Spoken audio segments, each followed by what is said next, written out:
rings, we pound for pound. UFC thrills, stills, nights get loud. Big EQP, that's how we get down.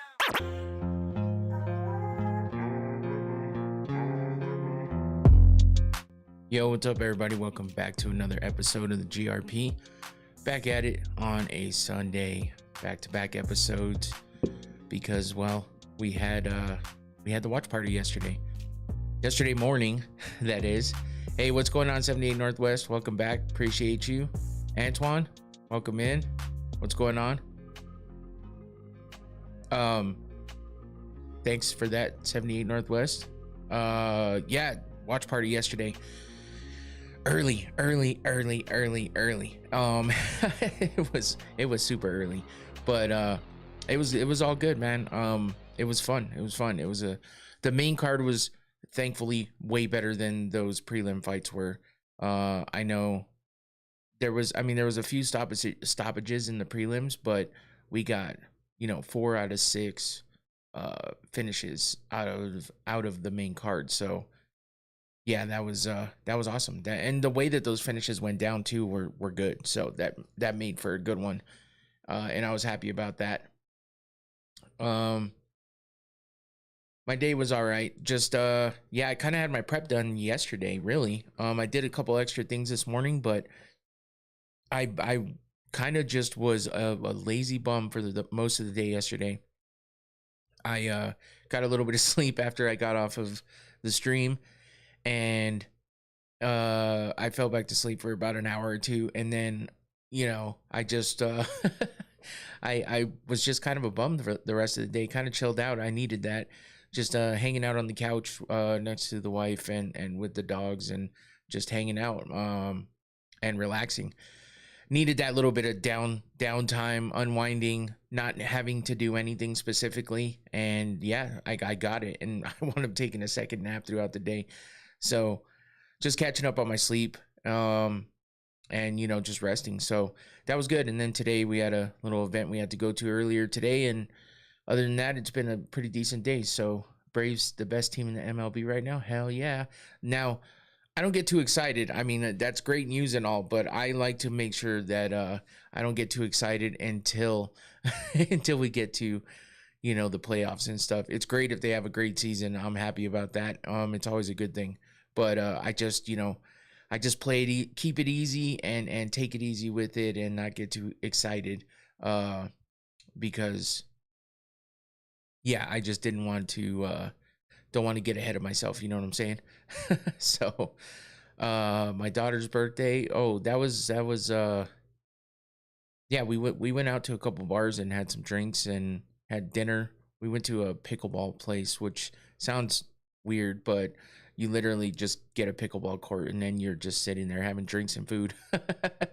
But yeah, that's pretty much what we did. And we hung out and, hung out at a couple bars and just had a good time. So this upcoming week, actually, and I'm sure I'll talk about it again on Thursday, but my other daughter's birthday is coming up too. Everybody's birthdays are smushed into the first few months of the year in my household. So my birthday is not till way at the end of the year, towards the end of the year. So the age difference on my daughters, literally like a year and a half. So they were pretty close. So we got it over quickly, and then, but yeah, their birthdays are pretty close too. So, yeah, it's just, they're really close. And then my wife's birthday's in March. So everything's piled up in the beginning, man. But, yeah, it is what it is. It's all good. So we got her birthday coming up this week. So we have some more festivities going on this weekend, and, yeah, and then probably another watch party. I gotta get in touch with the guys, see who all wants to come or who can make it for the watch party. If no one does, then it'll just be me again. But yeah, we got UFC 328, I believe. Is that right? Yeah, 328. I don't know why I always feel like I'm a number off, whether I'm a number too low or number too high, but I got it on the dot this time. And UFC 328 is, of course, Hamzat versus Sean Strickland. Hoo-wee. This week should be interesting leading up to that. We also got Joshua Van versus Tatsuro Taira for that previously canceled title fight between Van and Tyra. We have that coming up now as the co-main event to Hamzat versus Strickland. So June 28th. All right, Antoine. So yours is coming up too. There's a lot of birthdays in like March, April, May time frame. I everybody in my life, there's like so many people. Even starting in February, my mom's birthday was in February too. So shit, so many birthdays. But yeah. Volkov versus Waldo Cortez Acosta, Sean Brady versus Joaquin Buckley. Okay, that could be a fun one. King Green versus Jeremy Stevens. Just big time throwback fight there, but that should be interesting as well. Prelims has some decent fights too. Atiba Gautier, Mateusz Becky versus Grant Dawson. Hell yeah, Jim Miller versus Jared Gordon. Roman Kopylov versus Marco Tulio, Pat Sabatini versus William Gomez, Weisinger Sasikurov versus DeJordan Santos. Damn, there's some good fights on this card, man. So that's good. Hopefully, hopefully we continue on at least half of the the entire card being good. That's what happened this week. We had that real shitty card come back, have some decent stuff going on, and then we got the main card of this one was good. So and at least we got some really good fights out of it. I think that Prates versus JDM fight, holy shit, that was crazy, just because I didn't expect the outcome to be as it was. I thought Prates had a great chance of winning. I just didn't think he was going to win like that. So obviously we'll get deeper into that here in a few minutes, but also, we had that crazy fight with Gaziev versus Pierchek. That was, I wasn't expecting that at all. Mark my words, Hamza will beat Sean. Yeah, I mean, I'm listen, Yuri, you're not. I don't doubt it. I don't doubt that he can. I just think that Sean Strickland has an opportunity to, obviously anybody that fights Hamzat has the opportunity, but I think Sean has a little bit more of an opportunity to take advantage of the situation that he's in. He likes to get people riled up, and he's saying all that crazy shit. So it's gonna be tough. Let's see if he can get into Hamzat's head and make him fight his fight. Did you happen to catch a Romero Nicholson fight on Gamebred? Definitely seems to be a science project of sorts to hang in there. Yeah, man, he just he annihilated Nicholson, Alex Nicholson. I mean, like I said, that's not the best opponent out there or whatever. I think Yoel versus who the fuck was he gonna fight? I just had his name in my head. Anyway, the other Cuban guy he was gonna fight. I'll think of it in a minute. Yeah, man, let me watch Gamebred main event before we discuss that too. Oh shit. Sorry, I didn't read that. Well, yeah. I didn't get to watch all of it. I tuned in for a little bit here and there. But yeah, I saw, dude, Yoel. Holy shit. I mean, that was really the only fight I was really interested in. And damn, that was crazy. Yoel is definitely a beast, man. Like 78 said, a science project. He's a specimen. I don't even know what to say about him. Do you think he competes another 5 years? I think anything's possible with Yoel. I can't believe he's still competing now. I mean, you can see a little bit here and there of him. I don't want to say slowing down, but the age catching up just a tad. But it's almost like, okay, we're starting to see a little bit of an older version of Yoel, not like he's about to be 50 version of Yoel. Shit. No, he's not hopping on. He just means being in the chat. He'll be in the chat in a bit. I guess he's running behind. I'm not sure what's going on with him, but yeah, no, he just meant in the chat. What's up, Tyler Fish? How you doing? So yeah, Yoel he's a beast, man. I can't believe that he's still fighting. Like I said, Alex Nicholson, he's a decent opponent, but not anything that's too crazy. I've seen other people dispatch of him pretty quickly too. So yeah, I wasn't too surprised, but also Yoel just being the age that he is and to just looking how he does is crazy. And the fact that he can still compete, it's insane. So yeah, I definitely paid attention to that, and you know, there was other stuff going on this weekend. The PFL was happening. I don't know if anybody paid attention to that. PFL Sioux Falls didn't seem like a great event for the most part. So, you think he's fighting for money or because he genuinely wants to? I think he definitely wants to. The money's probably a big part of it for everybody. But just fighting for the money, I don't think that's what Yoel's about. There was PFL. Yeah, Tyler. Trolling or not, there definitely was a PFL event, and even if you even if you joke about that, that's funny because I said it on Thursday. I didn't even realize there was a PFL going on. This one went way under the radar, and anybody I heard talk about it literally.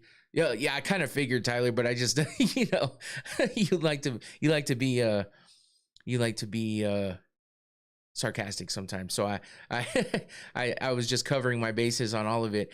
Yeah, it's funny because there was a PFL on PFL Sioux Falls. And you know, it didn't seem like much of an event. Anybody I heard talk about it before that event even happened just kind of skimmed over. It was just like, oh yeah, PFL Sioux Falls is happening this weekend too. So I'm always shocked when these guys compete after turning 40 plus, but Nicholson is only 35. Yeah, but Nicholson, it's not about his age. He just doesn't have that elite level skill, unfortunately for him. You think it'd be possible to make a career out of being a regional scene fighter? I don't know. I doubt it. They don't pay enough. There's too much weirdness with all that, I think. It's kind of hard to tell through chat. Yeah, it definitely is, Tyler. Like feed a family of 4 or 5 fighting. Not if that's all you're doing. I don't see that being. Yeah, I mean, there's still guys in UFC that have a job. Not everybody is able to just completely rely on their salary still, which is ridiculous. I think there's a lot more guys now that are dedicated and 100% fighters, but there's still some guys out there that actually still work outside of their fighting career. So I don't know how anybody on the regional scene would actually just live off of that unless it's just them alone and they're sacrificing and living on couches and shit, but you never know. I have no idea, Antoine. Honestly, I have no idea. It's yeah, I mean, I've heard different things here and there from, you know, people talking about it on other podcasts and stuff, but I don't quite remember. And, you know, if the base pay for the UFC is like, what, 10 and 10 or something like that, I don't see it being very lucrative in the regional scene unless you're a big star for some reason. Maybe sponsorships will get them somewhere, but I don't know. 1K, yeah. If that, yeah, that sounds a bit more on the right side for sure. So like I hear 500 to walk through the cage, but no way. Yeah, I wouldn't doubt it, man. Honestly, it hasn't progressed to the point where, you know, like AAA players in the MLB can make some decent money. But you know, and I don't see anybody in the regional scene really being rich from fighting on the regional scene. That's why everybody's so hungry to get to the UFC and try to get there as quick as possible to at least make the money that they're making, because then you have, if you're one of those fighters that catches on and catches fire and has a personality and a character behind them that people like, you can find your way into making a decent amount of money pretty quickly. But you know, some of these guys push it too quick and too fast and get in there too soon because they sell tickets for like $20 and some promotions rent out the venues. It can only fit 500. Yeah. That's the thing is, you know, it's not a big, and they don't have a big broadcast deal. They don't have a big sponsors. They don't have all the stuff that the UFC and some of these other organizations have. So yeah, they can't really afford to pay those guys a lot of money. You just do the regional scene so that you can get yourself noticed to move up into the big leagues. You know what I mean? I don't know a whole lot about that. It's just anything I've ever heard other fighters and people in the industry talk about. So, and most of them don't make anything from broadcast if they even have a stream at all. Yeah, because a lot of them are streaming for free on YouTube or some shit like that. I mean, look at Gamebred. Gamebred's got money. I'm sure he has backers and investors and stuff like that, but they're still streaming for free on YouTube. So, but they're paying their guys pretty good, I would assume. At least decent for the well-known names. I don't think that they'd be there. I don't think they'd be there fighting if they weren't getting paid a decent amount. So yeah, the pay thing is weird, man. I don't think anybody truly knows or truly says, even if they do know. Not too many guys are, because you always hear back and forth about the pay stuff. So I don't know that anybody really knows, especially on the regional point. I don't know what they would have to hide or anything like that, but maybe I just haven't paid attention either. But it's just like, it's kind of sad, honestly. Some of these guys are out there getting their ass beat for pennies. So the love of the game, I guess, or a possible dream that they're trying to make come true. It's tough. But do you think LFA champion would make good money? I think LFA might make decent money. I don't know about like real good money. I don't know. It's all a toss-up, man. Honestly, your guess is as good as mine. So, yeah, before we get too far, let me give a shout out to Noctane, my sponsor. Speaking of sponsors, I don't really get paid. I get paid in product, and that's okay with me because I like the product and it helps me out a lot. I use it all the time. I talk about it all the time because I really do use it. I show you that I use it here on the podcast, and maybe I'm a glutton for punishment when it comes to this, but I do like these things that keep me awake and alert. I talk about it all the time. So, scan that QR code, link in the description below. Go check it out for yourself. Read up on it. And yeah, let's take a nice big whiff of this and get going with the show. Wait a minute. Oh, it burned my eye, but I couldn't. Here we go. Oh. Why'd I go in for a second one? Oof. Whew. Yeah. Oh man, it burned my eyes. I never learned, but no matter what, it gets me. I'll close my eyes and then I'll open them back up. And yeah, that's how strong it is. It'll burn your eyes. So you kind of want to the longest hit of smelling salts. I don't know. I've never tried. That shit hits you so hard when it actually hits you that I know I go in for a second one sometimes, but that's because I get like I get a little scared for a second and I'm waiting for it to hit me hard and I pull it way too fast. So I go in for a second one and I'm like, oh fuck. I feel like that's everything though. There's a single passion that you get paid for it. Oh yeah. I guess they probably make the same as Dana White Contender Series fighters, but that's a guess. When's the white cap coming out? Wow. This is the strongest one. I don't get white caps or black caps because they have all of them.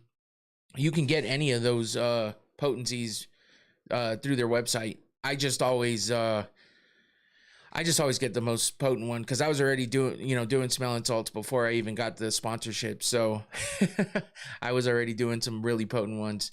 Have you ever had an unfavorable side effect from Noctane? No, not really. I mean, of course it's harsh when you hit it at first, but could you inhale for like 3 or 5 minutes? Hell no.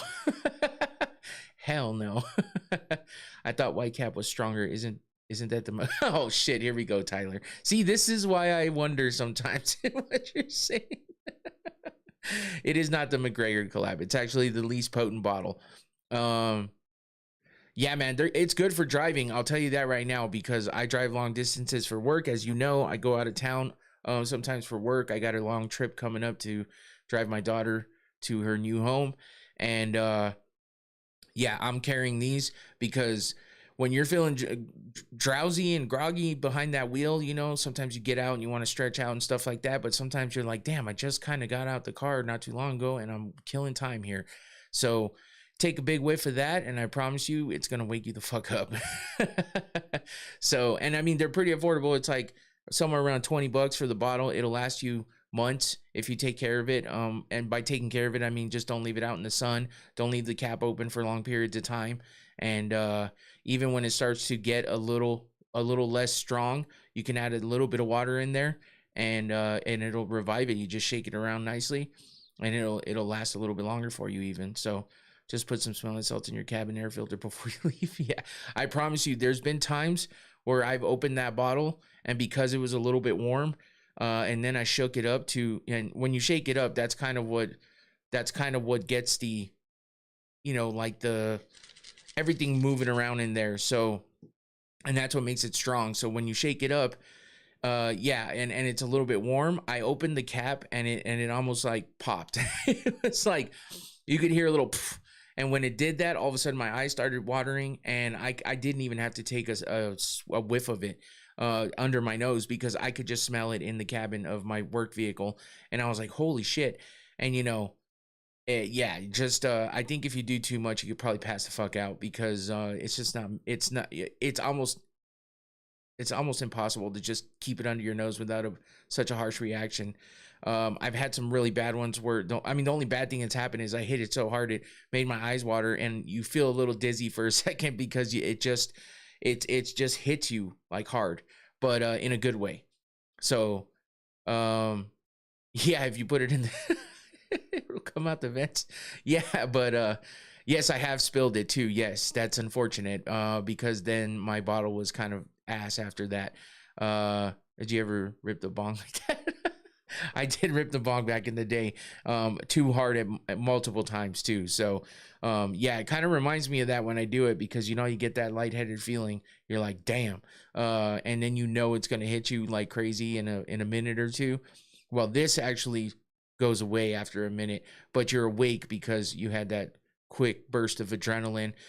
Power lifters use it to get through their lifts, when they're about to do a crazy lift. That's kind of where a lot of people know this from doing smelling salts, is power lifters, they get that quick rush of adrenaline. It winds them up, and then, so that it seems a bit extreme to be using it to stay awake, but it is what it is. Hey, you go all in sometimes. Did you like hotboxing in the mid 2000s? I did a lot in the 2000 era. Yes. So I don't know that I say I liked it, but definitely did it a few times. So anyway, thank you, Noctane, for the sponsorship. Appreciate you. Listen, they support me, so if you guys feel like you want to try these out, support them, because they do support me. So you'll see that on their homepage of their website. Go all the way down to the bottom. You'll see it says proudly sponsoring Going Around podcast. That's why I shout them out all the time, because it's always on their website. So appreciate it, Noctane, as usual. What can I tell you about 2002? I can tell you that I partied too much, and I don't remember much. So no, I was for sure, like, that was when my younger daughter was born. So, yeah, I was trying to deal with being a guy in his early 20s, knowing that he had a second kid coming, and working 2 jobs and trying to cope. So I was there, me and E, in 2002. You weren't even born. You weren't even born yet. But yeah, I was doing crazy shit in 2002, probably.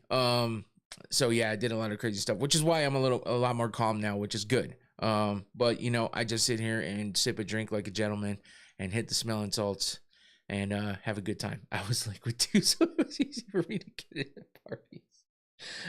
Oh my God. Bruh. That's nasty. 22 with 3 kids in 1999. Hoo-wee.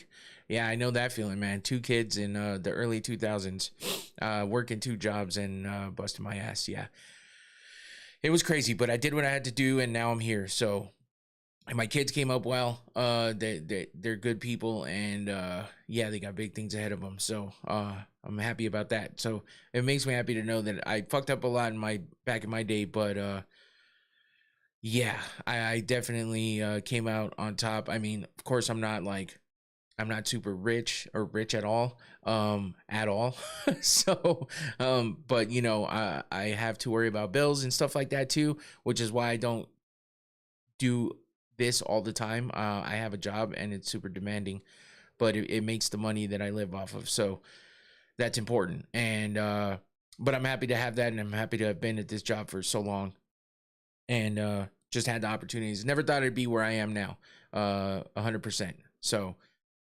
yeah, it's good. It's good. What did that era of life teach you? Work ethic, man. I having to work like I did back then is why I can work like I do now. Work ethic and trusting people around you that do stupid shit. You get yourself in stupid shit too. What's some advice you would give to your younger self? Oh man. Don't trust everybody. I didn't trust everybody, but I had a lot of trust in a lot of people, and got fucked over quite a bit. So my younger self, I would say, be patient, watch who you trust, and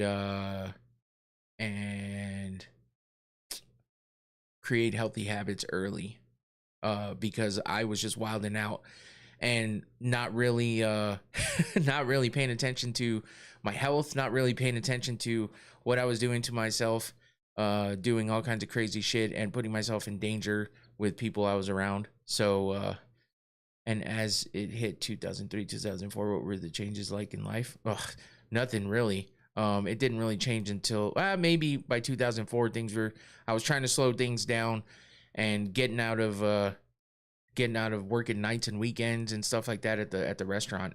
So for me, trying to get out of there and try not to have to work two jobs, trying to work a job that I only had to work one job so that we could, stay afloat. So yeah, but yeah, those are good questions, man. I mean, a lot of people, it was lovely to watch Prates look easy. Oh, what up, Junior? Yeah, man, Prates look real good. We're definitely going to get to that here pretty quick. But yeah, people, yeah, it's like, I don't get asked questions like that too often, so appreciate it. I mean, I sometimes I'm like, why am I saying this on the internet? But you guys are asking questions, I'll answer to the best of my abilities. If I don't want to answer, I won't. But no big deal. When you started the job, did you know you were going to be there for years? Hell no. I was an absolute noob. I was a dumbass. I made big mistakes in the beginning, and I thought I was going to lose my job like every other week. But I learned quick. That's one of the things I learned from all the jobs I worked before. I was a fast learner.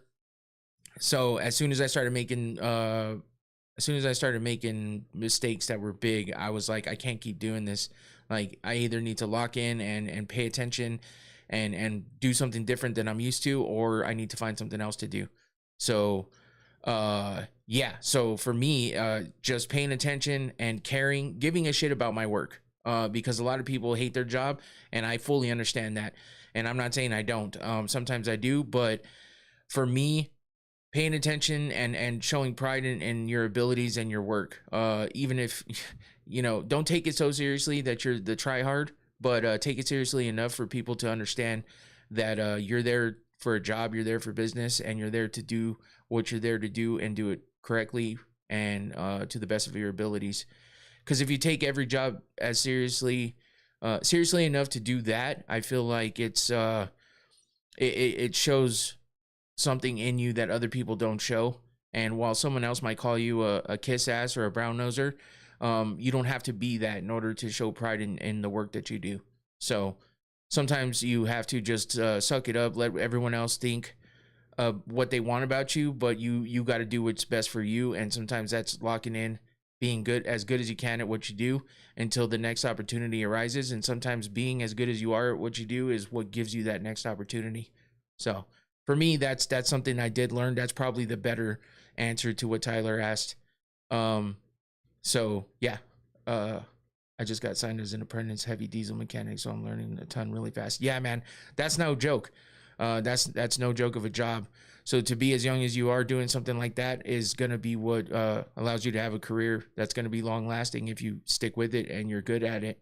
And I guarantee you're going to make good money doing that. So like I told you, I listen to your pod all the time, man. I had to move 100 boxes at the FedEx on Friday, and I had your pod on repeat. Oh shit, I appreciate that, man. Not too many people would even say that out loud. So thank you for that. It's something to be applied to life in general. Show pride in what you do. People see when you don't, and often then not will shame you for it. Yeah, for sure, Junior. Because sometimes, just because you're working at McDonald's doesn't mean you can't be a good worker. And just because you think your life sucks at the moment doesn't mean you can't work hard to make sure that you, that's how you move up. When you work hard and you show the best side of you at work, and then you can move up. And if you don't want to move up in that job, that doesn't mean you can't do your job well. Just do your job well until you get the next opportunity. And like I said, sometimes doing that one simple thing will present the opportunities. So congrats, Tyler. I have friends in the industry that definitely have a lot of opportunities and options. Kudos. Yeah, for sure, man. That's commendable. Learning a trade like that when you're young will definitely get you ready for when you're old enough to, you're going to become more successful earlier when you are serious about something like that.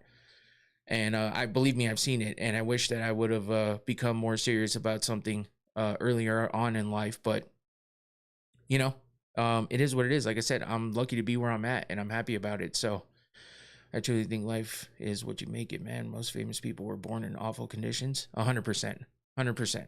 So yeah, all good questions. And who would you pick between Carlos and versus Michael? Ooh, that's a good question, Johnny. I was about to say, we'll get back to MMA now. But no, I appreciate the questions, guys, and I appreciate you guys being interested in stuff like that from me too. So thanks for all the input and feedback and questions. It's awesome. And I like hearing about you guys too, so that's cool. Carlos and Michael. That one's a tough one now, especially with how Carlos just how he performed against JDM, man. I just wasn't expecting that kind of a performance. I knew Prates had it in him to be as good as he looked, but the way he performed against Ian Gary, it's like, okay, is he one of those guys that gets presented with somebody that's considered elite of sorts? You know what I mean? And you can't get more into the elite area as a former champion. Yeah, sure, he didn't defend, but he became a champion for a reason. Sure, he beat Bilal, and not a lot of people think of him, but Bilal got there as well. So, yeah, for me, I feel like Prates has a really good chance against Michael Morales. I think Prates has fought harder competition than Michael Morales.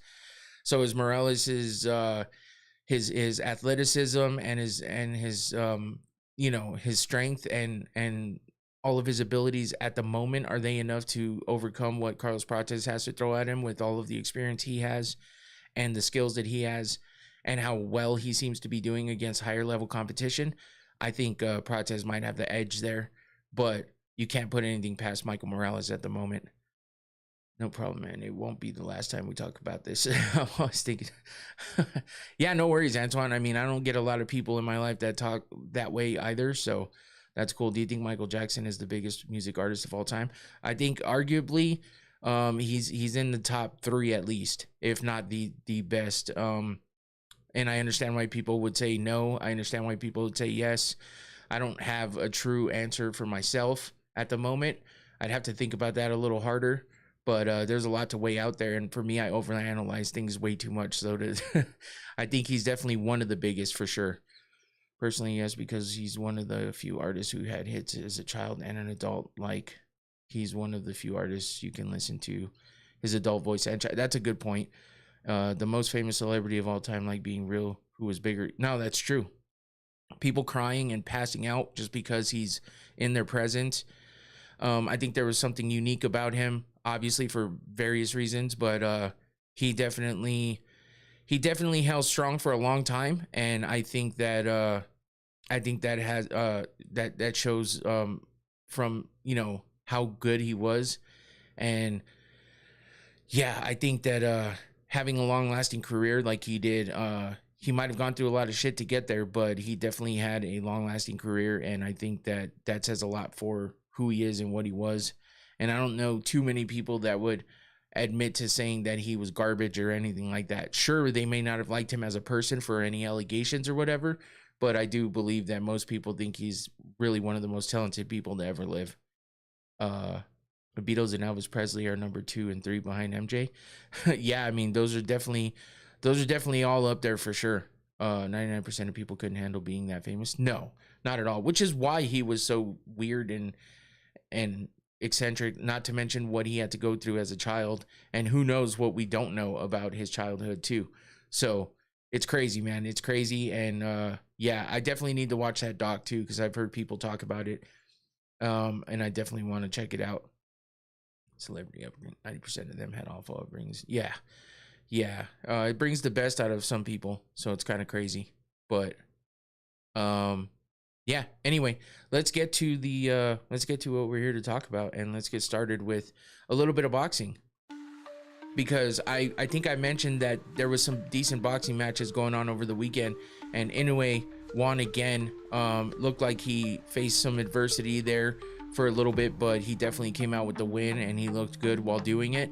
But the talk has been about Benavidez, David Benavidez, fighting Zurdo, and the reason why people are talking about this Benavidez fight is has a lot to do with the fact that he threw together some of the craziest combinations, and he was able to put Zurdo out in such a crazy way, and that's what I have here to show you, because I took a little bit of a video that that shows the crazy combination that ended the fight, and it looks nuts. There's actually better videos out there, but I just didn't want to take the chance of getting copyrighted or whatever, you know. So I kind of took a video that I saw on social media from like the crowd view perspective, but you can still see what I'm talking about. So I'll hit that right now. And check this out. Look at this combination he puts together. He's on the right. He throws that uppercut to the body, and look at this. How many punches did he just throw? And then he catches. Oof. I can't even keep up, because that's how crazy that was. He showed so much speed. The closer up view looks so much crazier, but you could tell just by the amount of punches, the speed, the sweat coming off of Zurdo's head. It was just an insane sequence to end that fight. And he put him on a knee. He's holding his face. The ref pushes him off, and Zurdo says after that, "No, I'm done." And it was over right then and there. So that was an insane sequence, man, and I couldn't believe like the amount of punches he put in, the amount of power and speed that was coming off of that, and then Zurdo's face after was bad. It was real bad. So it was just an impressive show for a finish. So I definitely wanted to see see the highlights of it after I started hearing about it, and when I watched the highlights, I was just like, oh my God, that was insane. That was crazy. I heard so many people talking about how crazy it was, and how it was like the best fight that they've seen in a long time, and one of the best stoppages too.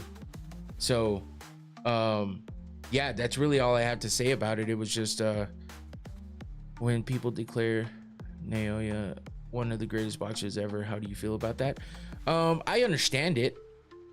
Because he seems to, even when it seems like he might not come through with a win, he finds a way, he digs deep, and he gets the win emphatically, or else he just puts on a great showing. So I understand why people would say that, and especially being, you know, a smaller guy, and just, you know, everything about the guy. I understand why they say what, you know, people claim that he's one of the best boxers ever, or the best boxer ever, but I still think he's got enough under his belt left in you know, for it to get even better, or for him to fall off a little bit. And that's kind of what happens with boxers. But I think in this time right now, he's definitely one of the greatest. I don't think he gets enough, you know, I don't think enough people recognize it. I'm a casual at best fan for boxing. So, but I've just heard so many good things about him, and I've seen some of his work, and I know that he definitely lives up to the hype. That's for sure. He's 33 right now. I hope he fights in America soon. Yeah. I mean, it seems like an exciting fight, regardless of the outcome. It's going to be an exciting fight with him fighting. So, but David Benavidez looked damn good in this finish here against Zurdo, and I just wanted to highlight it because holy fuck, like that was insane. And I just kept seeing things all over social media about it, so I had to go take a look. And I kind of forgot about everything after the UFC was over. I was just like, I was zoned out, and I was just trying to relax after the week I had. So yeah, but then I started catching highlights and seeing things about it, and yeah, it was definitely worth going back and taking a look at. So yeah, I just wanted to highlight that one. You know, we talked about Yoel in Game Bred Bare Knuckle, PFL Sioux Falls. I don't really have much to say about it. It didn't seem like a great event. Barely even knew it was happening, and it is what it is. And then There was the Inoue fight as well. Like I said, I talked about that for a quick second. And what else happened this weekend? I think that was it. But like I said, upcoming this weekend coming up, we have UFC 328. So we'll definitely be getting into that preview on Thursday. I will be home this week, so normal background, normal setup. We'll be ready to go for that on Thursday, and then come Saturday, I should be on a watch party for UFC 328. So get ready for that. Let's get into UFC Perth now that we've talked about everything else under the sun. But yeah, we had Jack Della versus Carlos Prates. And like I said earlier, I was not expecting this kind of performance out of Prates. I knew he was capable of it, but I don't even know that I knew he was capable of looking as good against an opponent like Jack Della as he did. I knew he had it in him, like I said, but doing it against somebody like Jack Della Maddalena is crazy. I feel like Della was maybe, I don't know, I don't want to take anything away from Prates, but it's like we had never really seen Jack Della Maddalena look like that. Not even against Islam, and that's what's insane. Islam didn't even beat Jack Della like Prates did. And sure, the people that are his fans could say that, hey, Islam took a piece of him, and that maybe that's why, making any kind of excuse or whatever. But how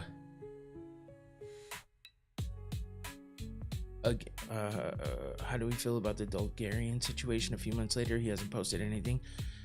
Yeah, I mean, Isaac Bulgarian, right? Yeah, it's just either he's guilty or he's been advised. He's been advised to not say anything. Maybe it still hasn't been cleared up. It seems like these issues with irregularities in betting seem to not get cleared up quickly. So I wouldn't doubt that he was been told to just shut the fuck up and not say anything until things happen or get better or get cleared up. So maybe that's why we haven't heard anything. And that includes, posting on social media anything that can work against him. If he's involved in a legal battle right now, he's not going to post anything. So yeah, I thought Jack didn't throw anything whatsoever, no volume compared to his last fights. Yeah, it's almost like he just couldn't find a rhythm. Like Prates' fight style was too awkward for him. But if he was offered like 500,000, would that have been enough to take a dive? I'm sure it was. I'm sure that would be enough for him. But who's to know? I mean, it's personal. It's a personal thing, like what somebody would put their integrity on the line for. So everyone's going to be different, and that might be enough for some people. It might not be enough for others. So yeah, who knows? But we'll wait for any kind of news on that before, knowing for sure, I guess. But yeah, let's get into it. First fight of the night, a fucking heartbreaker, because obviously Tai Tuivasa in Perth, it should be, fun and it should be exciting, and it should be time for celebration, doing shoeies, watching him chug beers on his way back to the back of the the back of the arena and stuff like that, back to the locker room. But instead, we get to see him go down, not looking good at all whatsoever in this fight, gassing out, getting taken down. His defense wasn't there, and just getting handled.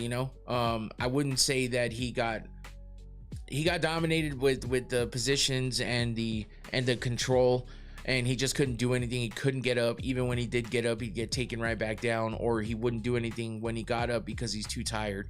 So there wasn't any. He just had nothing for Sutherland, which that's what everyone was thinking. Sutherland's 0-2, and he hasn't looked great. So there's no reason why Tai Tuivasa wouldn't be able to get the win here.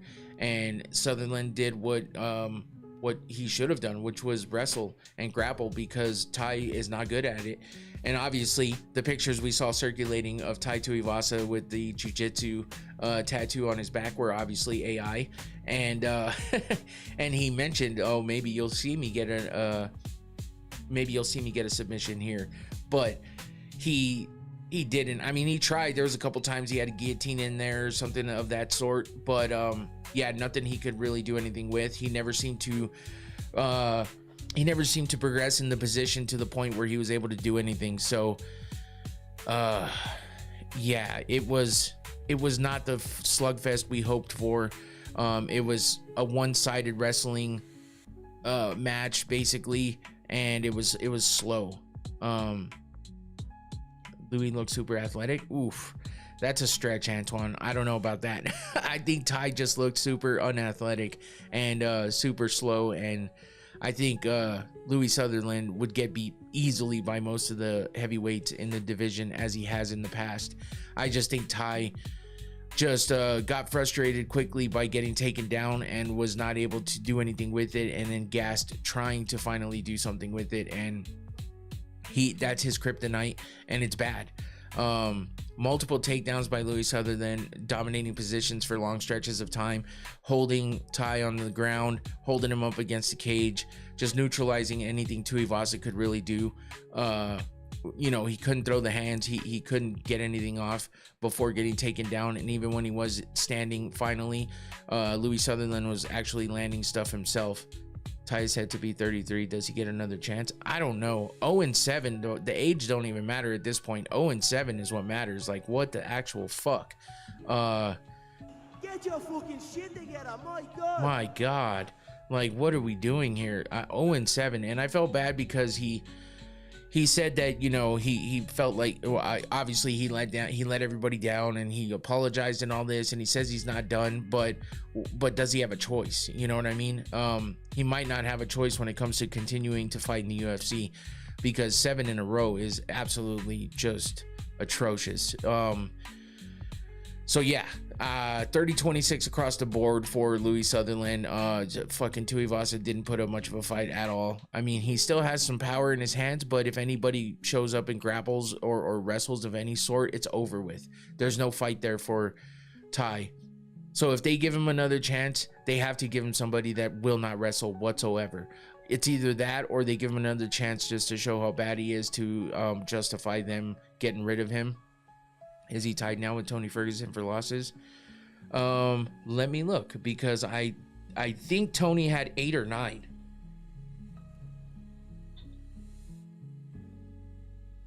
I can find out pretty quickly here.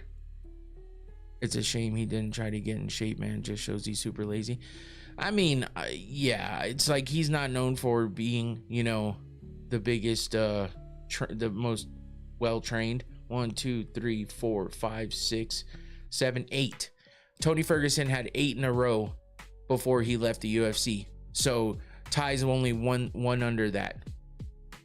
So yeah, 8 in a row. That's absolutely nuts. And that's why I kept saying, you know, I don't know if they get rid of him just yet, because, you know, I think they gave Ferguson more time. But listen, it wasn't a super impressive win for Sutherland, but listen, he got a win over a name. So yeah, it is what it is, man. I'm just sad about Tai. So let's move on. This was one of the greatest fights that we've seen in a bit. Obviously, the Hokit versus I would say it's up at the level of Hokit versus Blades. This just was a crazy fight, man. No problem, 78, of course.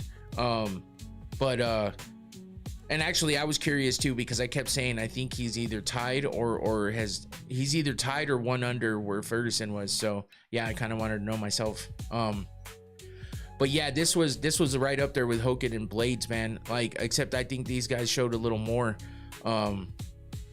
in this fight, and you know, just Pierchek just fucking slamming Gaziv's head backwards as he was landing those jabs, as he was landing those uppercuts.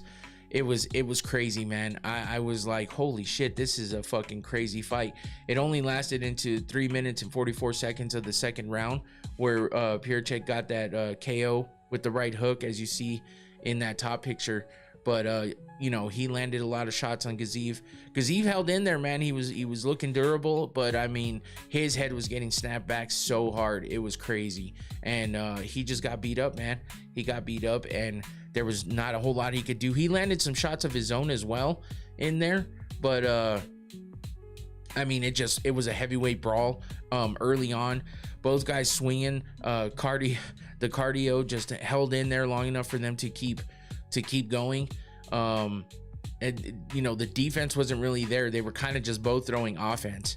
Gaziv had a few moments in the first round, landing some solid shots, and obviously he showed durability throughout the time he was still in the fight, but he was getting hit way too clean, man. Way too clean by Pircek. And when he took over the fight, he just mixed in the pressure. He did the body work as well, cleaner power shots overall. And by the second round, you can see Gaziv was just slowing down, absorbing everything, and showing damage. So at heavyweight, man, that's not a good sign. And you can be as durable as you want, but yeah, that's just that was a lot of damage being taken. If Tony never lost all those fights, would he have been Hall of Fame?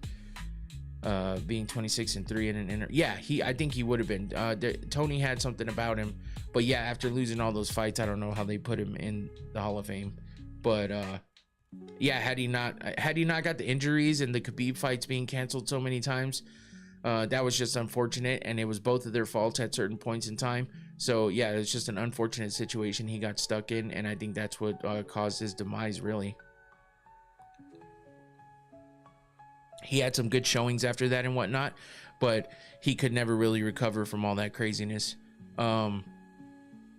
Yeah, fight of the night for these guys. So they both get a bonus, 100,000 each, and well deserved, because the punishment Gaziv took and the fact that he stayed in there as long as he did, and as violent as his fight was, they both deserved that 100K. So hell yeah, we all cried for Shamil. Yeah, man, I honestly, Pircek, with his previous fights, you know, he beat Sutherland in his last fight by first round TKO. He beat Elisha Ellison by first round TKO.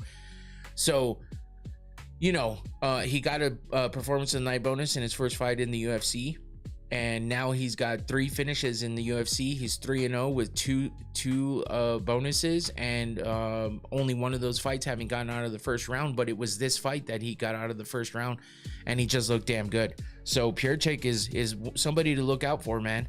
Gaziv is obviously, he's not done. You know, he showed grittiness and stuff, but this does put him on a 2-fight losing streak, because he lost by TKO against Waldo Cortez Acosta in his last fight. But he did get the bonus in this fight, where, you know, and he showed a little something in there, and he showed some durability. So he should take some time off, make his way back, and hopefully get a good matchup for him and show off what he knows how to do, and get back in that win column and not get that 3rd loss in a row. But I think even if he does get a 3rd loss in a row, Gaziv's one of those guys that they might see something in and give him an extra shot or two before they release him. So great fight here. 100%. Remember when Shamil destroyed Aspinall in sparring? I remember the days, man. Yeah. Oh man. I think Shamil's gonna come back. I think he just needs to get a fight in there that's gonna help him out. You know, he's gonna get a win in there, and then I think he's gonna bounce back. But Pircek, I don't know, man. We'll see how good he winds up being, or was this just Gaziv, you know, on the downswing? Unfortunately, I'm not sure, but it would be nice to when we'll get to see that. Do you think Rosenstruck should have been cut? Kinda, yeah. I mean, I don't have a big problem with it. I feel like it was kind of abrupt, and I feel like maybe he just wasn't showing a lot at the moment, I don't think. And it was right at that time when they were just, you know, they were kind of letting people go left and right for weird reasons. And I think Rosenstruck, they just didn't see anything coming from him that they cared about. It's not like he had fantastic fights all the time. He looked pretty good. He looked pretty good at first, but he fell off pretty quick. So yeah, I know he's a DBX champion right now. Yeah, DBX is a whole different thing though. Different opponents, different level of competition, and a whole different sport technically. So yeah, he's doing well over there. It could definitely lead him back to the UFC. You never know, but he's doing well over there. We'll see how he continues to to move in the combat sports world. So next up, we got another great fight by another fighter that's been showing off a lot lately, and you know his record shows.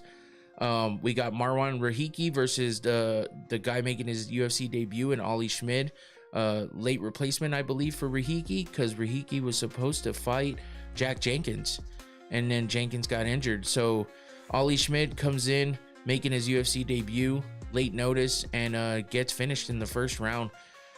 TKO by left hook, and then finished on the ground by Marwan Rahiki, and that puts him at 9-0, undefeated.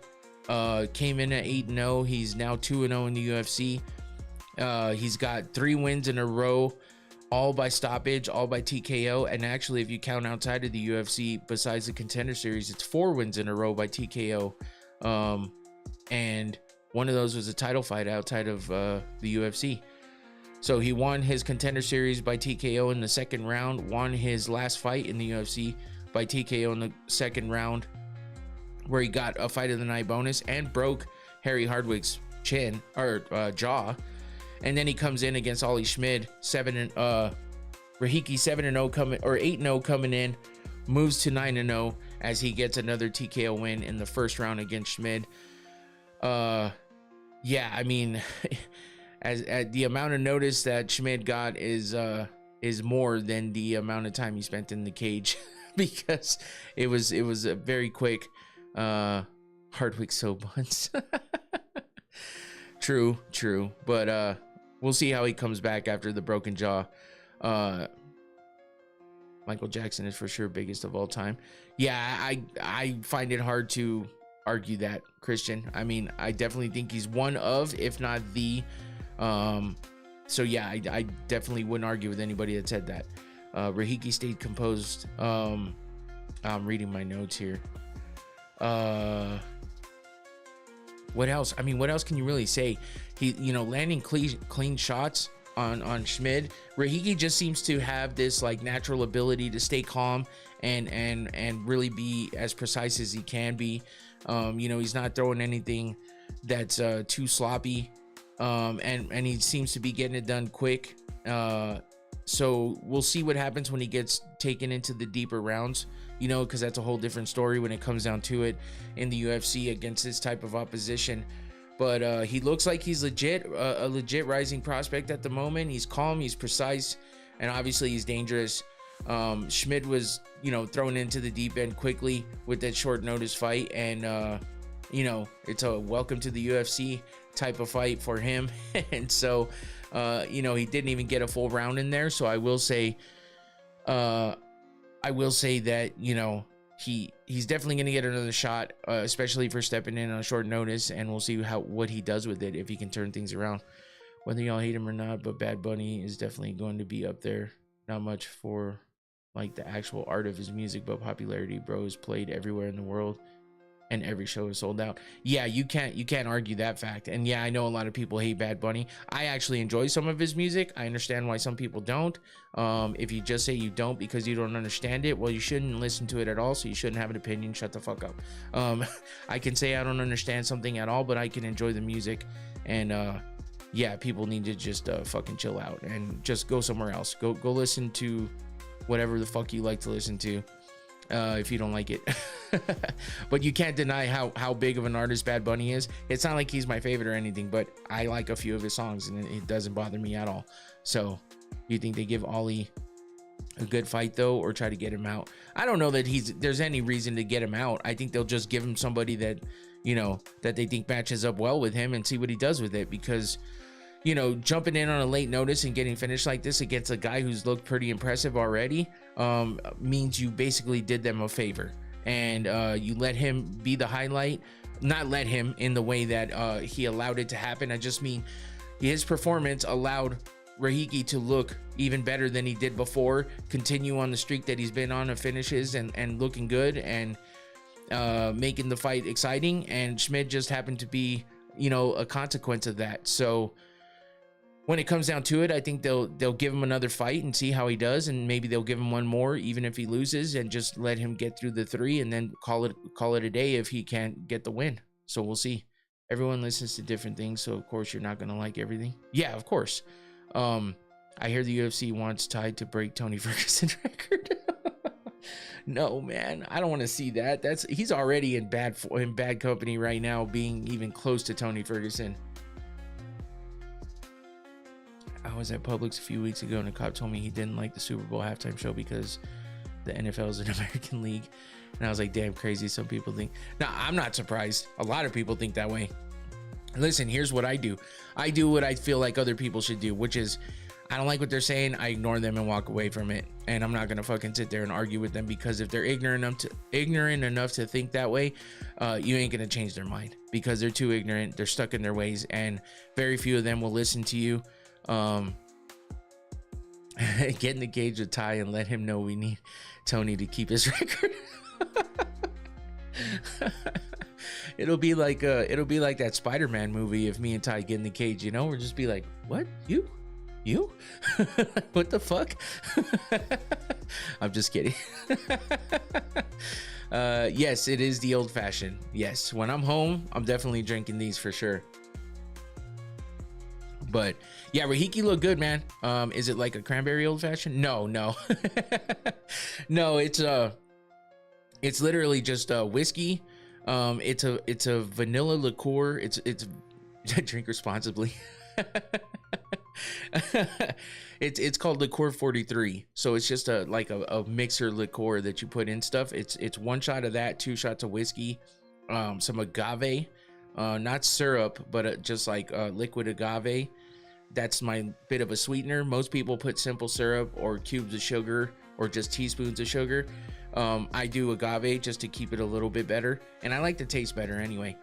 But and then it's like some cherry juice and some bitters. I do orange bitters and Angostura bitters. So that's really it. So it's really just like a lightly, I do like Jim Beam, but not for stuff like this. Jim Beam is like take a shot or mix it with some Coke or Sprite. That's really, I do like Crown Royal. Crown Royals, you can sip on Crown Royal, but I'd rather mix it with, again, Coke or Sprite. I like Crown Apple and Sprite. Those are very good. You think you can go from 150 to 265 in time to get a fight with Ty to save Tony? Oh, Tyler. I put vanilla milk and chocolate syrup in my whiskey. Holy shit, Johnny. I hope that's not true. That doesn't sound good at all. But yeah, Crown Royal is good, but only in certain instances. Crown Apple and Sprite, I'm telling you, I don't like a lot of apple whiskeys, but Crown Apple and Sprite, that's a damn good mixture. Okay, thank God, Johnny. How's the combination, Johnny? Oh, thank God you were joking. Sounds like a Diddy drink, bro. Hey, no Diddy, man. No Diddy. Holy shit. All right, man. We'll get off Rahiki's nuts now, and let's move on to Steve Erceg versus Tim Elliott. And I'm not sure I expected this kind of a fight out of Erceg as well. I do like vodka, yes. Not Svet. Well, I like Svetka. I'll drink it, but I like Tito's. Tito's. You know what's funny is I like Sky vodka. It's like one of the cheapest ones out there, but I actually like it. I don't know. I know you said you've had moonshine. Yeah, yeah. Any of those vodkas is better than that moonshine. Well, no, I've had some really good moonshine, but 100 proof is the best. Yeah, no doubt. Especially if you're just looking to get fucked up. But yeah, man, Erceg, you could see the wheels turning in his head as he stood there in the first round and really tried to download that data coming from Elliott, because he's like, what the fuck is this? Yeah, exactly, Christian. He said, Steve surprised me here, bro. Bro really locked in. He did.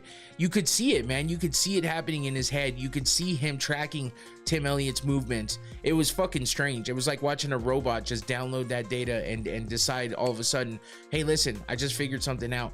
And then he fucking went to work. And, you know, it wasn't like a super overly impressive, crazy, fantastic fight, but it was a good fight. And Steve Erceg definitely came about or went about fighting Tim Elliott in a smart way. You know, it was like you know, Tim Elliott's a vet, but he's got this awkward, crazy style, and everything just looks so messy, and people wonder how he gets any wins. But it's because he's so awkward and messy that some people get just frustrated with his weird style, and it wears people out because they're too busy thinking about things and then overcorrecting and trying to catch up with Tim Elliott's weird movement. RIP to him. Lopez by KO at UFC Freedom. Lopez by KO. Who is Lopez fighting again? Fuck. DJ title defense, by the way. Oh, Tim Elliott. Yeah, exactly. Who the fuck is Lopez fighting at Freedom? Fuck, I can't remember. All of a sudden I drew a blank because I was so locked in on talking about Steve Ursig.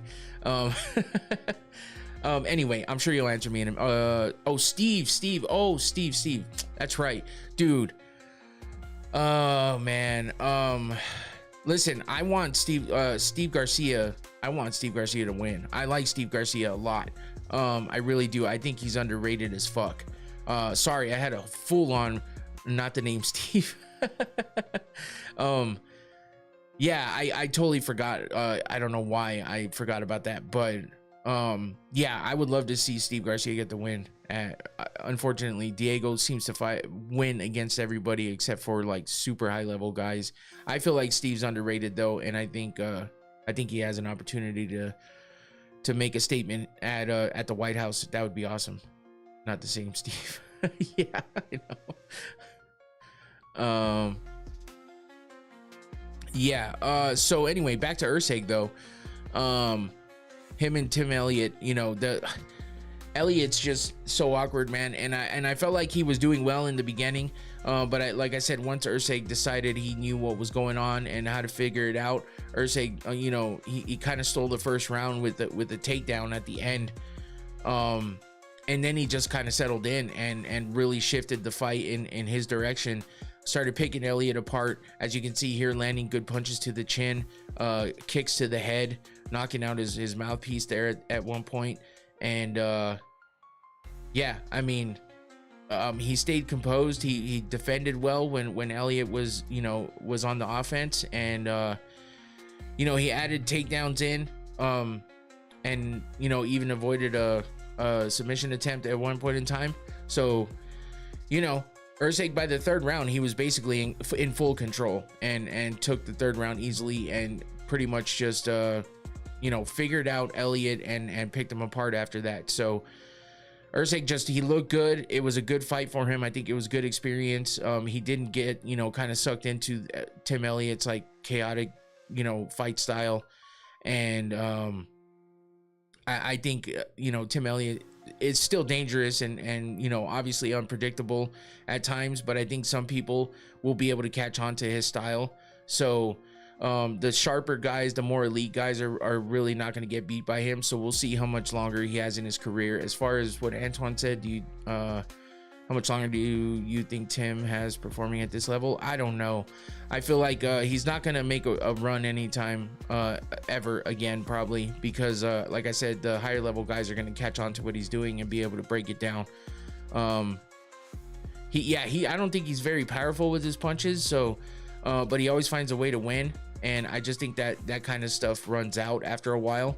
So I don't know that he has too much longer left in him, but we'll see. We'll see what he gets out of the rest of his career. He was on a 2-fight win streak, so you can't really say too much about him. Just because Steve Ursig stopped him, or didn't stop him, but, you know, was able to beat him over 3 rounds doesn't really mean that he's done. You know what I mean? He is older, and it's not like he's put together a ton since he did have that one title fight, but, you know, he's still alive. So he's still alive in the game. So we'll see what comes up next for him. But that brings us over to the co-main event, and yet again, if you're a Beneil Dariush fan, holy shit, you had to be sad at this point. And it was kind of a sad matchup in the first place. But I will say that Beneil Dariush looked good in the beginning, man. Holy shit, I was like, did I just completely stick my foot in my mouth by talking shit about Beneil Dariush and the fact that he was having to fight somebody like Quinlan Selkilde? but that's because, you know, he kind of dropped Selkild in the beginning, like really early on. He clipped him, and at first I was like, did Selkild like did he trip up, or did he actually get hit? And they finally showed the replay where it showed him getting hit square in the jaw, and Dariush and he got dropped by Dariush. So yeah, it was, I mean, he was on his back foot for a moment after that too, obviously probably just trying to gather his you know, his thoughts and stuff, and get back in the game. But you know, as a younger guy, most of the time he jumped right back in, and then, you know, he recovered quickly and he shut down the takedown attempts of Beneil Dariush. And once he found his range, and, you know, he flipped everything quickly, and then 3 minutes and 29 seconds into the first round, after a crazy flurry, he was able to finish Beneil. You know, hit him with the right hook and dropped him, as you can see in that top picture, and then finished him on the ground. And you see the windup here, and you can see how much force was going to be driven through Beneil's head as he's hitting him on the ground. Dariush should fight Manel Torres next. Oh my god. I don't know what's up with Dariush at this point. Selkild, of course, gets a performance of the night bonus, which I was talking about on Thursday, how many bonuses he's had. This makes 4 in a row for him. He got a performance of the night bonus against Jamie Malarkey for submitting him in his last fight. He head kicked Nasrat Hakparas and got the bonus there. So 3 in a row, because then he beat Yanil Ashmouz by decision, no bonus. And then his first fight in the UFC was a bonus against Anshul Jubilee by TKO. But I mean, he's 5-0 in the UFC right now. 5-0, 4 finishes, 4 bonuses. So I mean, Selkild is looking damn good. You know, when it comes down to it, it just shows, you know, all the bonuses just show what kind of a fighter he is. He's exciting, he gets finishes, he goes after the finishes, and, you know, even in the one decision he's had, it wasn't the most horrible fight. So he's a serious contender, I think, at this point. 5 straight wins in the UFC. First, you know, a first round finish over a legit name. No matter what state that Beneil Dariush's career was in at the moment, he's still a name. He's a vet. He's been around in the UFC for a while, and, you know, now Dariush is in a rough spot. Another KO loss for him. He was coming off a win, he was coming off a KO loss in 16 seconds in the first round against Benoit Saint Denis. Before that, he was on a win. He was coming off a win over Renato Moicano by decision. But in his last 5 fights, he's lost 4 of those 5 in the first round by TKO or KO. That is insane. And with only 1 win in between there. So yeah, 2023, June of 2023, Charles Oliveira by TKO, first round. December of 2023, Arman Tsarukyan, TKO, first round. Win over Renato Moicano in June of 2025. November of 25, TKO loss to Benoit Saint Denis. May of 2026, TKO, first round, Quillan Selkild. Beneil is, not in a good spot. So we'll see what happens with Beneil next. He's on a 2-fight losing streak. I don't think the UFC will get rid of him yet, but I do think that if he gets knocked out one more time and loses for a 3rd in a row, for his own sake, they should definitely get rid of him. I hate to say it, but would you favor him against Gamrot? That's a tough one, man. I think Gamrot's been in some wars and presents some different things to that Selkild will have to look out for, like especially the wrestling and grappling aspect of the game. And I feel like Gamrot has enough knowledge and experience in there to impose his will and to get the fight wherever he wants to get it. But I do think that he has a potential to get caught by Selkild as well. So I think it'd be a good fight. I'm not sure who I would favor in that one, to be honest with you. Is this the last we've really seen of Dariush? No, I think they'll give him another one to see if he gets knocked out again, though. It's a damn tragedy if they don't get rid of him for his own sake and his own safety. Do I think who challenges for the belt? Cell killed? I think he has a potential to. That's for sure. The UFC won't cut him. He's not a wrestler. Yeah, it's a somewhat of a true statement there, Johnny. Moving on to the main event, though, we get the crazy fight, or the crazy outcome of a fight that I just didn't see coming. Carlos Prates versus JDM. Now, I thought Prates could win. I was hoping Prates would win. I picked him to win. So, you know, of course I was happy to see him win, but it just surprised the hell out of me the way he won. Dariush might reach tie streak. Well, in his last 5, he's lost 4, but he had a win in the middle. So he's only on a 2-fight losing streak. So he's got 5 more to catch up. If the UFC keeps him around for that, with the way he gets knocked out, that might be our first RIP in the cage, if they keep letting that happen. So I don't know, man. It's not a good idea. But yeah, Prates just dominated. He looked so fucking good. So good. High level striking from both parties, but Prates was on a different level. The success he had, you know, the success he had against Leon Edwards is what he brought back, what he brought into this fight. And you know, he had the confidence, and he showed the demeanor he had in the Leon Edwards fight. He showed without showing in this fight.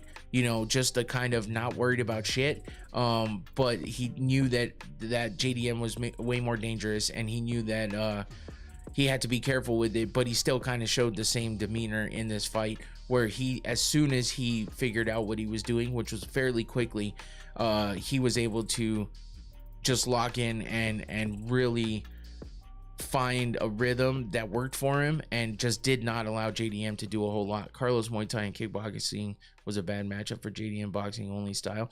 This is true, but you know, JDM, he's fought different styles of fighters, and I just don't know that anybody thought that. I mean, Prates hasn't really shown this level, and not I don't know. I don't think he took a step up in this one, all the way around, and I feel like everyone was surprised by it. I just, you know, of course the spinning back elbow knockout, the you know, push, the front, you know, the straight right push knockout of Leon Edwards, that kind of shit. It just comes out of nowhere, you know. But this was like a clinic, man. He just put on everything he knew how to do, and do well. He showcased in this fight against a high-level fighter and former champion, and Jack Della. And let me tell you, former champion that was just was not even a year ago that he was a champion. So it hasn't even been a year yet, at the top of his game, and he suffers a loss and loses his belt. And then Carlos Prates comes in and just puts on a clinic. So yeah, it just didn't work for JDM at all. You know, he couldn't work from the outside. He had to be in close with Prates, because Prates was just closing the distance all the time. You know, it looked like maybe his patience was gonna pull through for him, but instead Prates just stepped it up even more. And then the fight started to kind of just tilt into, you know, a one-sided affair. He began slipping like inside the range, and then, you know, just taking those shots to the body, man. Like, Prates was just being super precise and thoughtful with all of his strikes. He put together, you know, combinations between the boxing, the Muay Thai, the kickboxing. You know, he's throwing the kicks in there, the knees to the body, the step in elbows were working, the knee up the middle was working like crazy. So everything he was doing was just beautiful. I couldn't even believe it. And at one point in time, he put together a combination that I was trying to keep up with it. I was trying to keep up with it as I was kind of took on a commentator role for a second, and just talking about every single thing that was happening, because I was just in disbelief, and I was like, holy fuck, dude, this is fucking awesome. But yeah, it was just one of those things that Prates just stepped up, man. He stepped up. That's really all you can say about it. And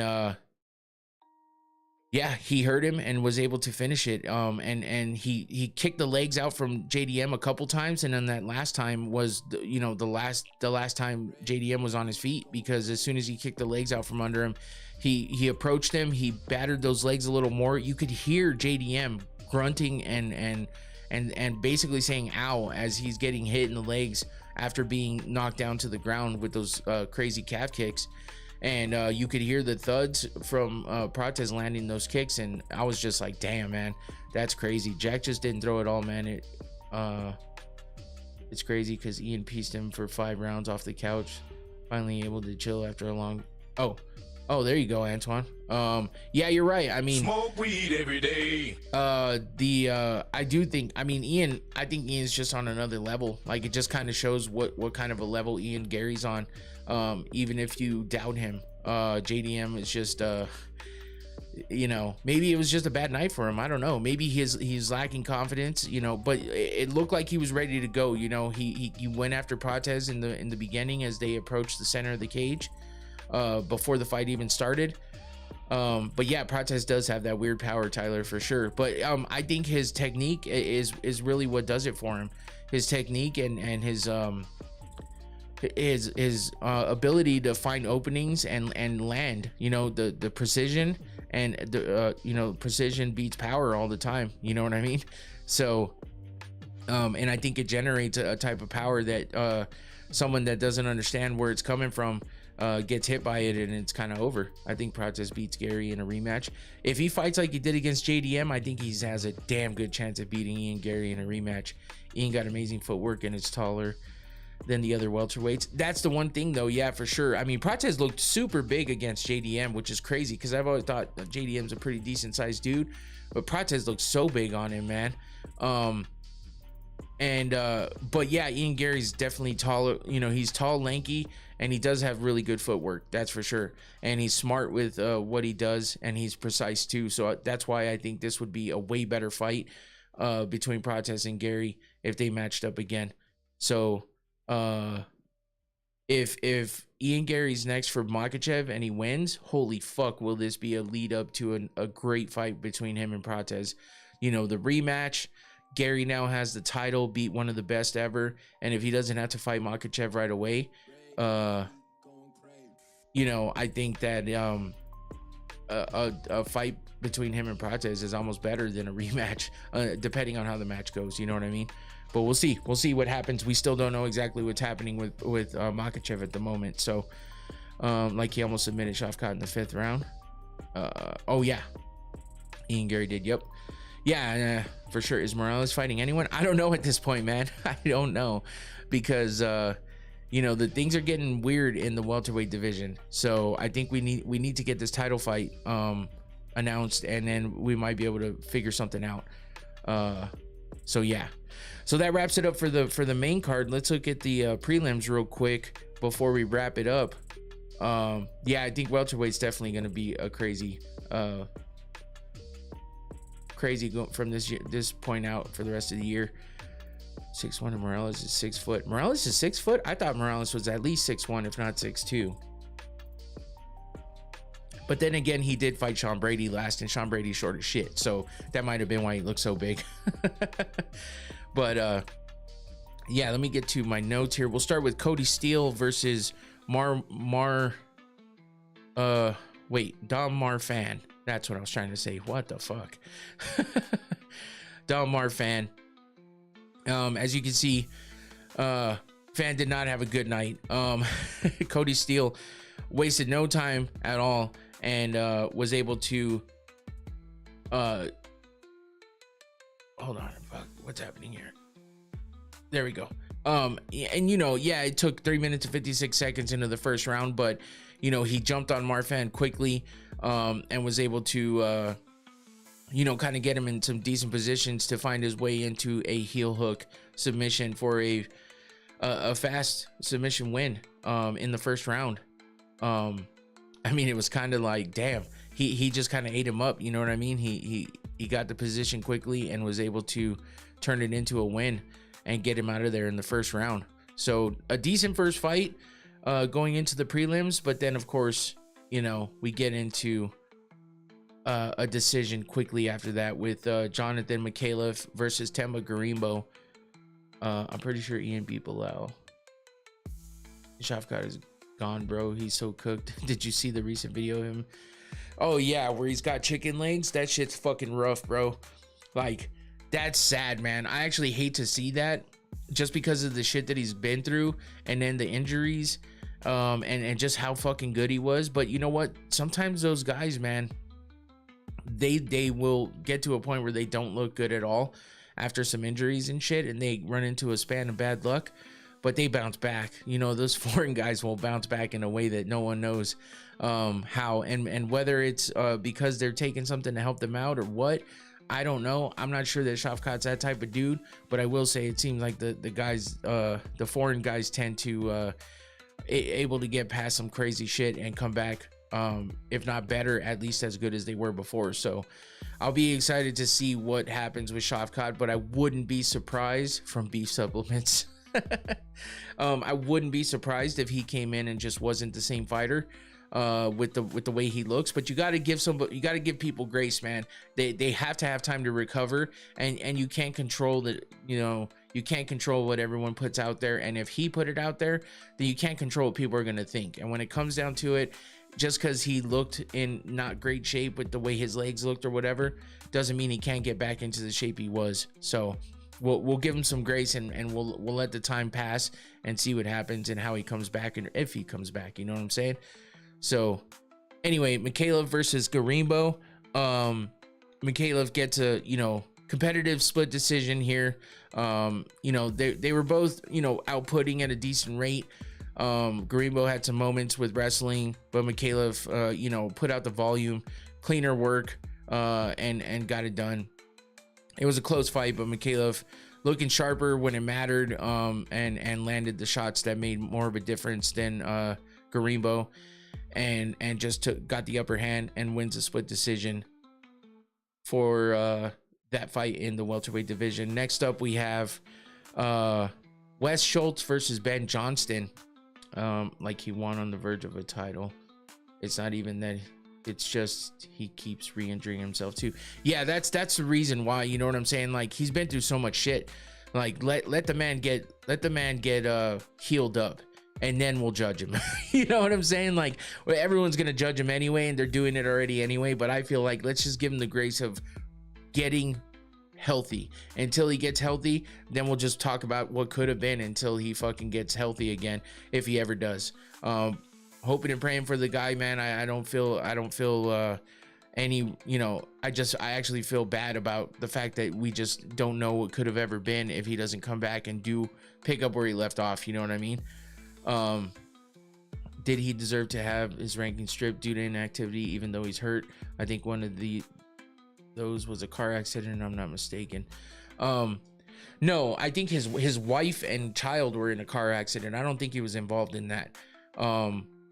But it was still crazy and weighed on him a lot, I think. But I think the knee injury was a training thing. But yeah, I mean, sure, if you're not fighting for a long time and you're just ranked, maybe if you're ranked highly, they should be just dropping you down. But if so many people like skyrocket in the rankings, and there just needs to be a place for them, and you just can't seem to get healthy, I don't see why dropping them out of the rankings is a big deal. You can't keep somebody in the rank and high in the rankings, especially if they haven't fought in like 2 years. Like, I mean, they did. I think they learned their lesson from Dominic Cruz and all the times that he got injured, and the amount of time they left that belt just hanging there, and keeping him in the rankings, you know. But then again, you got stupid shit like Colby Covington having been put up in the rankings when he hadn't fought in forever. Now he's out of the rankings, but you know, for a minute there, they actually elevated him in the rankings, which was fucking stupid. So I don't think the rankings matter, and it is what it is. He's just got to get healthy, come back, and find his way back into everything. And if he comes back looking as good as he did when he left, he's not going to have trouble getting back in those rankings. So it is what it is. I just think him having to start over is so sad. I mean, he's not really going to... the second he shows anything good, they're going to skyrocket him back into those rankings. He's already established. So he can get back in there quickly. He just has to come in and not be slow about it. He's got to come in and look good.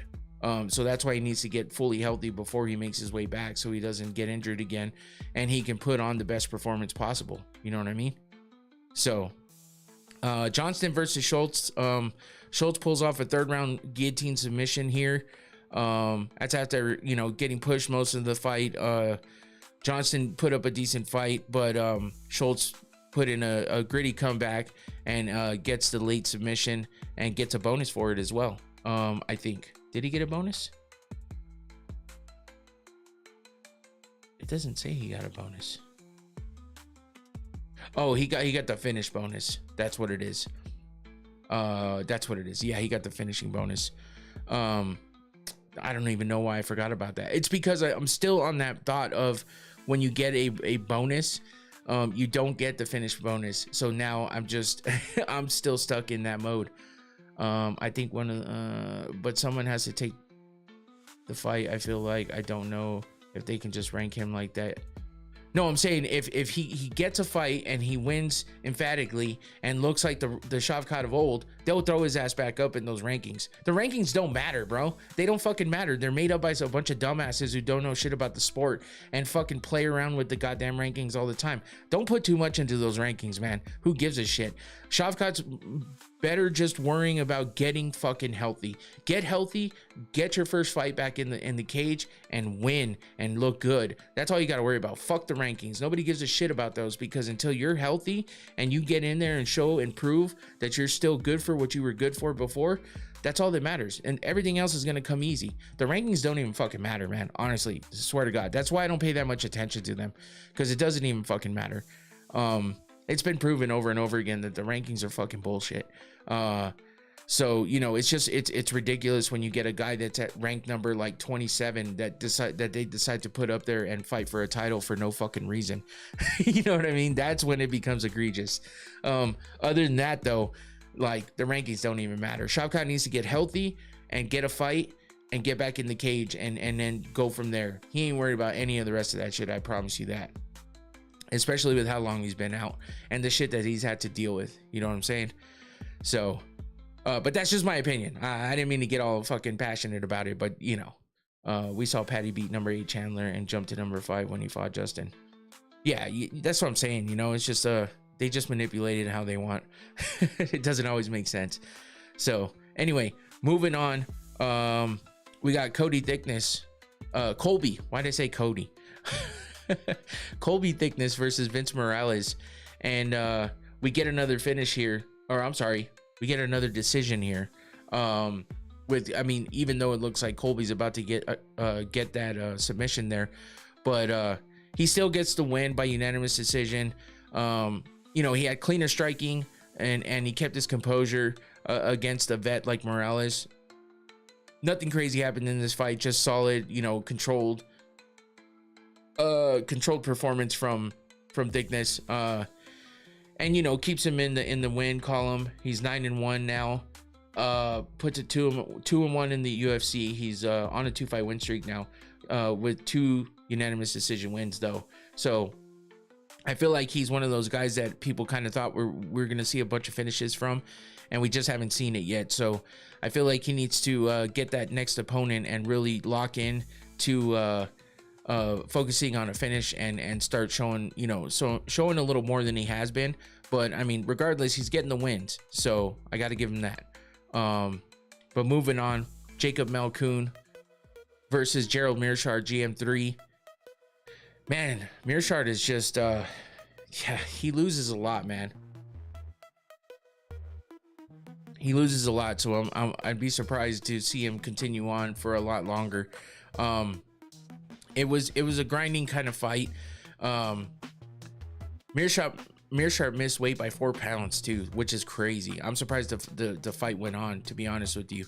And he kind of looked sluggish out there, so I think it weighed on him more than, you know, no pun intended, but I think it did weigh on him throughout the fight as well.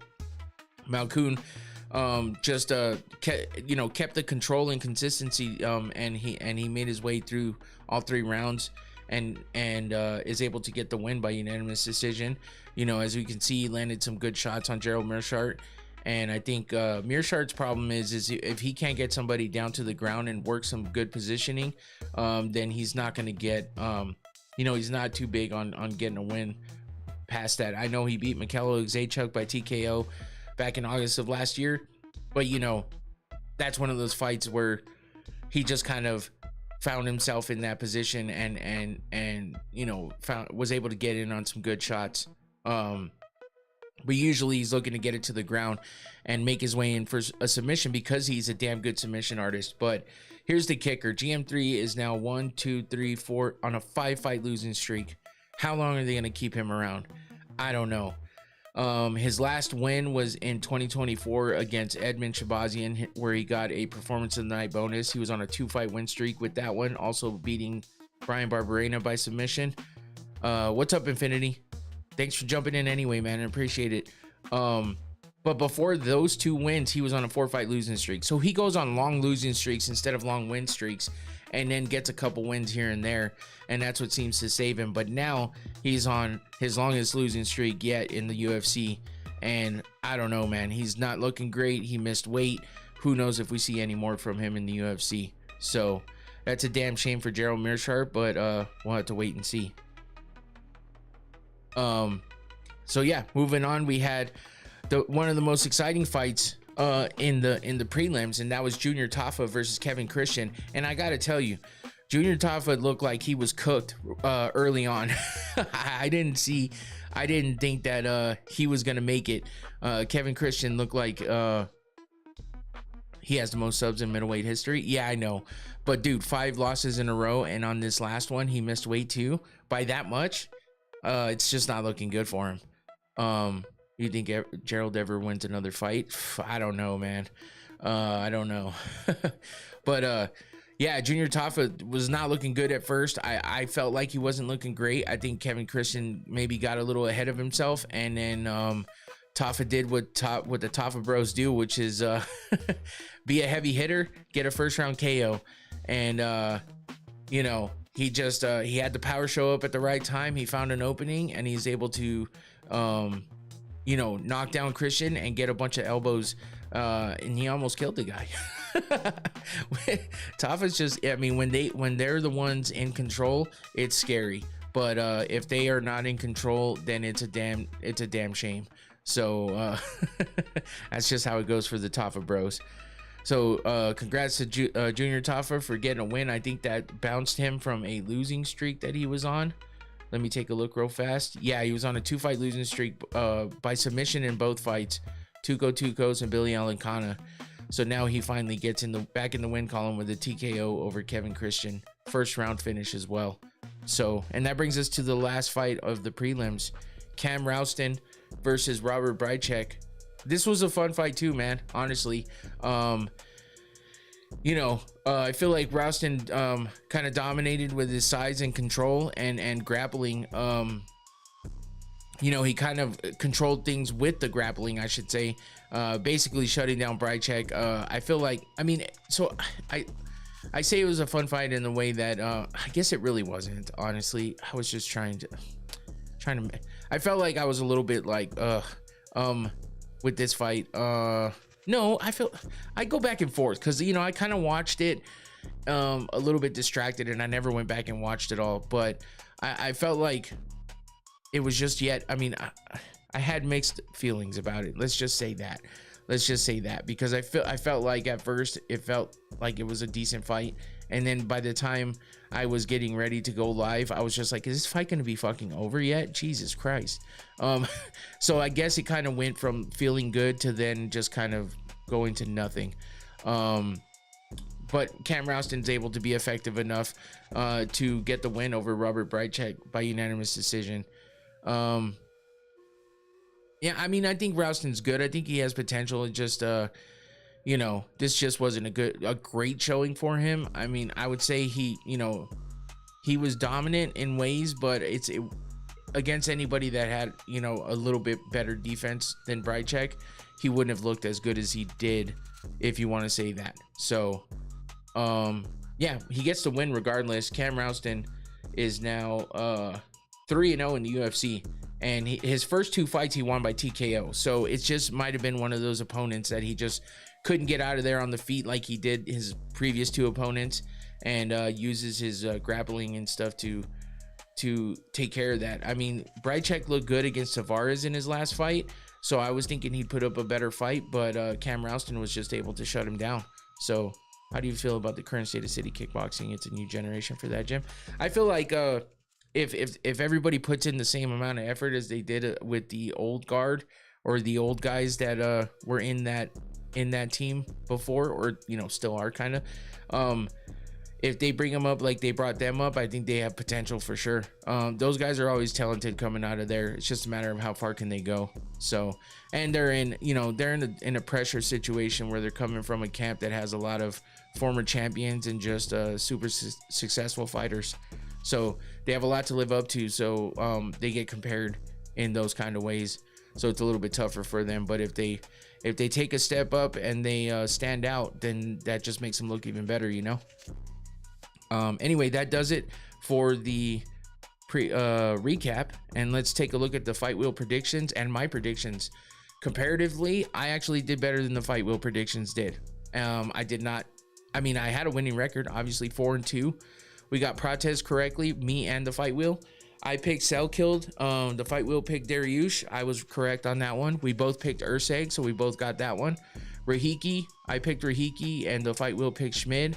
So I got that one right. And then we both picked Gaziv. We both got that wrong. I picked Tuivasa. Fight Wheel picked Sutherland. Fight Wheel was correct on that one. So that's the only one that the Fight Wheel got correct over me, besides any other ones that we both got correct. So yeah, 3-3 for the Fight Wheel predictions, 4-2 for my personal predictions. So not too bad. I beat the totally randomized Fight Wheel. I don't put too much stock into that, but if I can continue on, maybe honing in on my prediction skills and see if I keep doing better than the randomized Fight Wheel, maybe I'll start betting again. We'll see. But yeah, so far so good on the first round of this type of predictions, and that's my predictions going up against the Fight Wheel predictions that are totally random. We'll do it again for UFC 328 as well, just for the main card. So be on the lookout for that, and that's it. So we will have UFC 328 coming up this weekend, and we'll have the preview for that coming up on Thursday. We will have a watch party for UFC 328 as well, so be on the lookout for that. Yeah, the Fight Wheel got the main event fight. Yeah. Thank you, 78 Northwest, for being here and contributing to the questions and all that, and all the fight talk. I appreciate that. Definitely see you on Thursday if you come back. Do you think AI has a good use in society? All right, Infinity, appreciate you. I think AI is good and bad. It has some decent uses, but anytime you allow it in for those the good parts of it that you can use, there's always going to be somebody with nefarious ideas and ways to use it in that is not beneficial for good. So and that's with everything. So yeah, that's my thought on that. Anyway, that's it for me. I'm out of here. Take it easy. See you on Thursday. Peace.